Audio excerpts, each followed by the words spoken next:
Hello guys, welcome back my channel পূজাতে। কেমন আছো তোমরা? আই হোপ কি তোমরা খুবই ভালো আছো, আর আমিও খুবই ভালো আছি।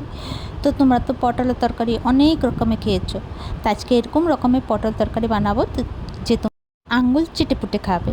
তো চলো স্টার্ট করা যাক। তো এখানে দেখো, আলু ছোট ছোট করে কেটে নিয়েছিলাম, অমনি সাইজের আমি পটল বি ছোট ছোট করে কেটে নিয়েছিলাম। তো এই যে ধুয়ে নেব, ভালো করে ধুয়ে রেখে দেবো। তো এখানে একটা প্লেটের মধ্যে কালা সর্ষে আর পিলা সর্ষে দুটো মিলিয়ে নিয়েছিলাম। তো কালা সর্ষে একটু কম ছিল, পিলাটা বেশি ছিল।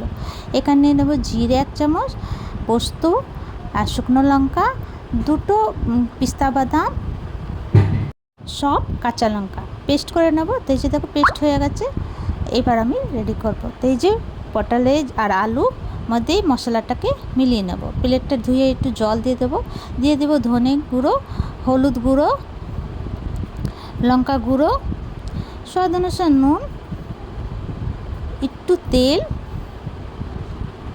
এই যে এখানে চিংড়ি মাছ ছিল, তো ওইটা চিংড়ি মাছটাকে ধুয়ে হলুদ নুন দিয়ে একটুখানি ফ্রাই করে নিয়েছিলাম। সেই চিংড়ি মাছটাকে আমি এই পটলের মধ্যে মিলিয়ে মেখে নেব।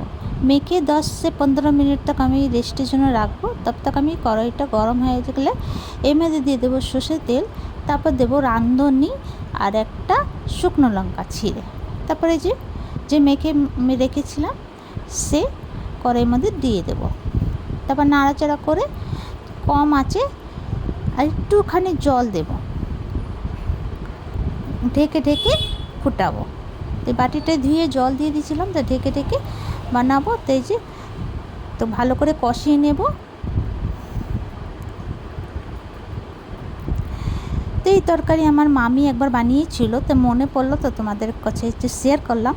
তো একবার বানিয়ে খেয়েও এত টেস্টি লাগে, এত ভালো লাগে খেতে যে কী বলবো। তো এই যে দেখো আমার পটল চিংড়ি রেডি। তো এবার বাটিতে নামিয়ে নেব।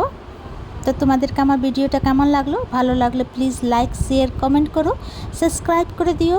আবার নতুন ভিডিওর সঙ্গে দেখা হবে। তো তোমরা সবাই ভালো থেকো, সুস্থ থেকো।